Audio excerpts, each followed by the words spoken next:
السلام علیکم ورحمۃ اللہ وبرکاتہ نحمدہ ونصلی علی رسولہ الکریم اما بعد فاعوذ باللہ من الشیطان الرجیم بسم اللہ الرحمن الرحیم وَإِذْ قَالَ مُوسَىٰ لِقَوْمِهِ إِنَّ اللَّهَ يَأْمُرُكُمْ أَن تَذْبَحُوا بَقَرَةً قَالُوا أَتَتَّخِذُونَا هُزُوًا قَالَ أَعُوذُ بِاللَّهِ أَنْ أَكُونَ مِنَ الْجَاهِلِينَ صدق اللہ العظیم۔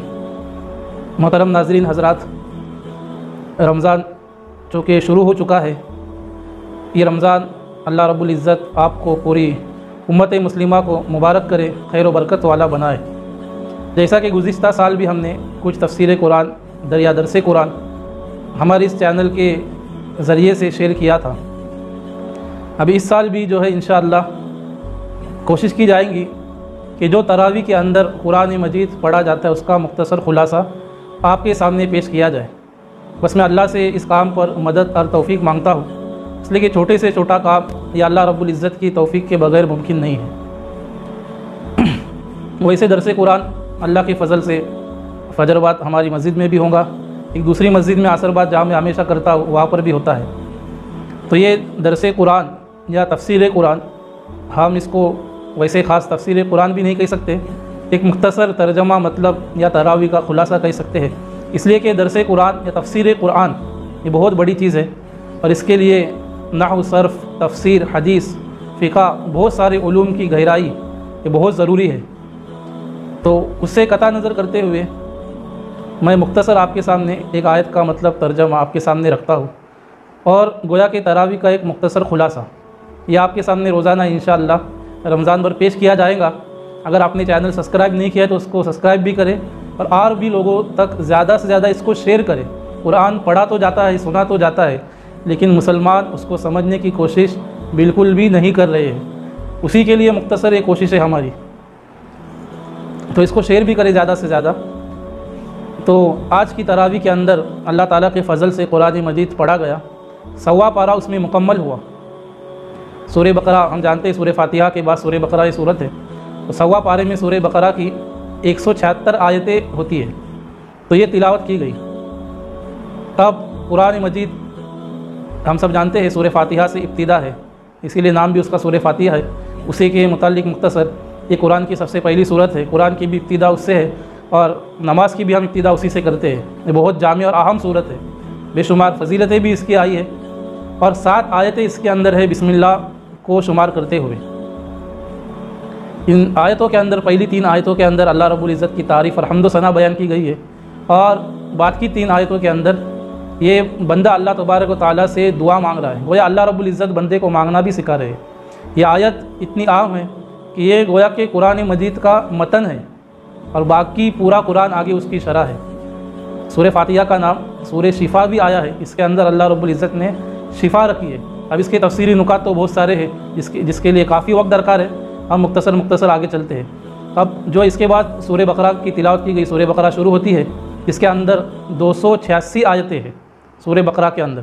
یہ قرآن مجید کی سب سے بڑی سورت ہے، اور اس کی فضیلتیں بھی بہت ساری وارد ہوئی ہے کہ جو اس سورت کو پڑھے اس کے لیے برکت ہی برکت ہے، جو اس کو چھوڑ دے اس کے لیے حسرت ہے، بد نصیبی ہے، اور اس کے اوپر اہل باطل قابو نہیں پا سکتے۔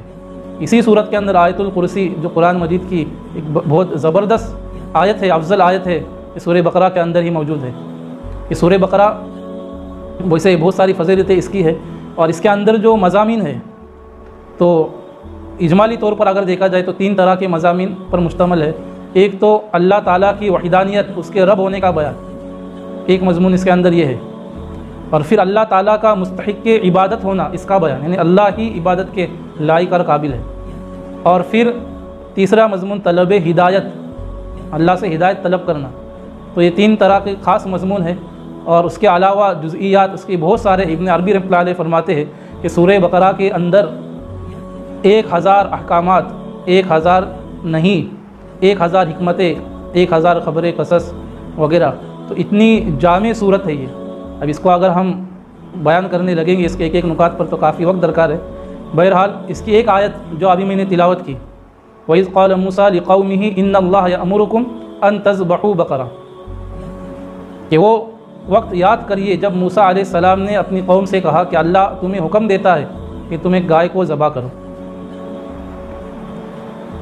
تو واقعہ کچھ یوں ہوا تھا اس وقت بنی اسرائیل، ہم جانتے ہیں ایک قوم گزری ہے جس کے اندر بہت سارے انبیاء ہوئے ہیں، تو موسیٰ علیہ السلام کے زمانے کا یہ واقعہ ہے۔ قرآن مجید کے اندر جو واقعات اور قصے بیان کیے جاتے ہیں وہ اس لیے تاکہ ہم ان کو پڑھ کر اپنے ایمان کی حفاظت کی فکر کریں اور اس سے عبرت لیں اور اس سے سبق لیں۔ تو یہ واقعہ موسیٰ علیہ السلام کے زمانے کا ہے۔ ہوا یہ تھا، سب سے پہلے آپ آیت کا ترجمہ سن لیں۔ وَإِذْ قَالَ مُوسَىٰ لِقَوْمِهِ إِنَّ اللَّهَ يَأْمُرُكُمْ أَن تَذْبَحُوا بَقَرَةً، کہ وہ قابل ذکر ہے جب موسیٰ علیہ السلام نے اپنی قوم سے کہا کہ اللہ تمہیں حکم دیتا ہے کہ تم ایک گائے ذبح کرو۔ قَالُوا أَتَتَّخِذُونَا هُزُوًا، تو ان لوگوں نے کہا کیا آپ یا تم ہم سے ہنسی مذاق کرتے ہو؟ قال اعوذ باللہ ان اکون من الجاہلین، موسیٰ علیہ السلام نے کہا میں اللہ سے اس بات کی پناہ چاہتا ہوں کہ میں جاہلوں والے کام کروں یا جاہلوں میں سے ہو جاؤ۔ تو یہ ہوا تھا اس وقت کہ بنی اسرائیل کے اندر ایک شخص کا قتل ہو گیا تھا، اور قتل ہونے والا شخص جو ہے اس کا نام عامیل بیان کیا جاتا ہے، عامیل، عین الف میم یا لام۔ تو قتل کرنے والا جو اس کا بھتیجا تھا، اور قتل کرنے کی وجہ بھی دو بیان کی جاتی ہے۔ ایک تو یہ کہ اس کے بھتیجے کو یہ شکایت تھی کہ میرا چچا جو ہے یہ جائیداد میں حصہ نہیں دے رہا ہے، گویا مال جائیداد کا جھگڑا تھا۔ اور دوسرا یہ کہ رشتے کا معاملہ تھا کہ وہ اس کی بیٹی سے کچھ نکاح کرنا چاہتا تھا۔ جو بھی صورتحال اس شخص کا قتل ہو گیا تھا، اور قوم جو تھی لوگ اس کے قاتل کو پکڑنا چاہتے تھے، معلوم کرنا چاہتے تھے کہ اس کا قاتل کون ہے۔ تو انہوں نے موسیٰ علیہ السلام سے کہا کہ آپ جائیے اللہ تعالیٰ سے پوچھئے کہ اس کا قاتل کون ہے۔ تو موسیٰ علیہ السلام نے اللہ تعالیٰ سے دعا کی اور کہا کہ اس طریقے کا معاملہ ہے۔ تو اللہ رب العزت کی طرف سے یہ حکم دیا گیا کہ آپ اپنے لوگوں سے، اپنی قوم سے کہہ دو کہ وہ ایک گائے کو ذبح کرے، اور گائے ذبح کرنے کے بعد پھر اس کا گوشت کا ٹکڑا اس مقتول مردہ آدمی پر رکھے، وہ زندہ ہو کر خود بتائیں گا کہ مجھے قتل کرنے والا کون ہے۔ تو موسیٰ علیہ السلام نے جا کر اپنی قوم سے کہا کہ آپ نے پوچھا تھا اللہ کا حکم کس طریقے کا ہے۔ تو قوم نے تو پہلے کہا کہ آپ مذاق کر رہے ہو۔ جب موسیٰ علیہ السلام نے کہا کہ نہیں ایسا ہی حکم ہے، تو وہ طرح طرح کے سوالات کرنے لگے کہ اللہ سے جا کر پوچھو کہ وہ گائے کیسی ہونی چاہیے، بوڑھی ہو، جوان ہو یا کیسی ہو۔ جب بتایا گیا کہ بوڑھی بھی نہ ہو، جوان بھی نہ ہو، بلکہ درمیانی ہو۔ پھر سوال کیا کہ گائے کا رنگ کیسا ہونا چاہیے۔ اب یہ تھا کہ حکم تھا، اس حکم کو مانتے اور اس کے اوپر عمل کرتے، لیکن ان کو طرح طرح کے سوالات کرنے تھے، تو سوالات کرتے رہے۔ پھر جب بتایا گیا کہ وہ گائے زرد رنگ کی ہو، قال انه يقول انها بقرة صفراء، کہ وہ زرد رنگ کی گائے ہو۔ اب یہ جب جواب مل گیا تو اس کے بعد پھر سوال کیا کہ آپ پوچھو کہ کیسی ہو، کبھی کھیتی میں استعمال ہوئی ہو، نہ ہوئی ہو، یا اس کو پانی کے لیے استعمال کیا گیا ہو۔ اب طرح طرح کے سوالات، پھر اس کا بھی جواب دیا گیا۔ بہرحال ایسی گائے ان کو بتلائی گئی کہ جو دستیاب نہیں تھی، اس کا ملنا دشوار تھا۔ زرد رنگ کی گائے، پھر بوڑھی بھی نہ ہو، جوان بھی نہ ہو، درمیان میں ہو، کھیتی میں بھی استعمال نہ ہوئی ہو اور پانی کے لیے بھی استعمال نہ ہوئی ہو۔ تو یہ سارے اس کے شرائط، وہ سوال کرتے رہے اور اپنے آپ کو ہی مشکل میں ڈالتے رہے۔ اب جو ہے لوگ اس کی تلاش میں نکلے، تو ایک نوجوان تھا جس کے پاس وہ گائے ملی، اور اس نے یہ شرط رکھی کہ اگر آپ مجھے اس کے چمڑے کے اندر سونا بھر کر دیتے ہو، اس کی قیمت اس نے یہ رکھی کہ اس کا چمڑا بھر کر مجھے سونا دیا جائے تب میں گائے دوں گا۔ تو ان کو تو یہ چیز کرنی تھی، اللہ تعالیٰ کی طرف سے حکم تھا، تو انہوں نے اس گائے کو سونا دے کر خریدا ہے، اور اس کا بھاری عوض ان کو چکانا پڑا۔ اب یہ جو گائے بیچنے والا آدمی تھا، اس کے متعلق بھی تفسیر میں یہ ملتا ہے کہ اللہ کی شان کہ وہ آدمی جو ہے غریب تھا، لیکن اپنی والدہ کی بہت خدمت کیا کرتا تھا، اور اس کی والدہ اسے ہر وقت رزق میں، روزی میں برکت کی دعا دیتی تھی۔ اور یہ والدہ کی خدمت کا صلہ تھا جو اللہ رب العزت نے اسے دیا کہ لوگ تلاش کرتے ہوئے اس کی گائے کے پاس آئے اور سونا بھر کر اس قیمت میں گائے اس نے بیچی، اور اللہ نے اس کو دنیا ہی میں اپنی والدین کی خدمت کا بدلہ اور صلہ دیا۔